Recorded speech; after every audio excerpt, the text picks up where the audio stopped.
পারিশ্রমিক দিয়ে ইতিকাফ করালে হয় কি, কোনো কোনো এলাকায় দেখা যায় রমাদানের শেষ 10 দিনে এলাকাবাসী কেউ ইতিকাফ না করলে অন্য এলাকা থেকে বা নিজ এলাকা থেকে কোনো দরিদ্র ব্যক্তিকে খাবার ও পারিশ্রমিক দিয়ে ইতিকাফ করানো হয়।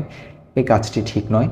পারিশ্রমিকের মাধ্যমে ইতিকাফ করালে ইতিকাফ সহি হয় না। ইতিকাফ একটি ইবাদত যা বিনিময়যোগ্য নয়, তাই ইতিকাফের জন্য বিনিময় নেওয়া জায়েজ নয়। ফলে কাউকে বিনিময় দিয়ে ইতিকাফ করালে ইতিকাফ সহি হবে না এবং এর দ্বারা এলাকাবাসী দায়মুক্ত হতে পারবে না।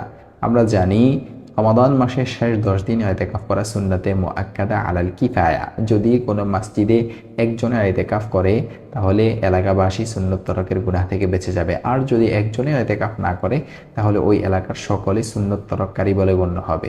এটি আফসোসের বিষয় যে একটি এলাকায় বৃদ্ধ বা যুবক কাউকে ইতিকাফ করার জন্য পাওয়া যাবে না।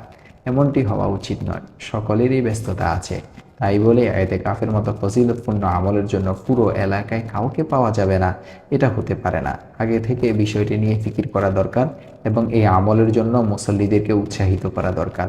আল্লাহ তাআলা আমাদের সকলকে সব ধরনের নেক আমলে অগ্রগামী থাকার তৌফিক দান করুন, আমিন। দেখতে পারেন ফাতহুল কাদির 2 নং খণ্ড 304 নং পৃষ্ঠা, রদ্দুল মুখতার 2 নং খণ্ড 442 নং পৃষ্ঠা ও 6 নং খণ্ড 55 নং পৃষ্ঠা।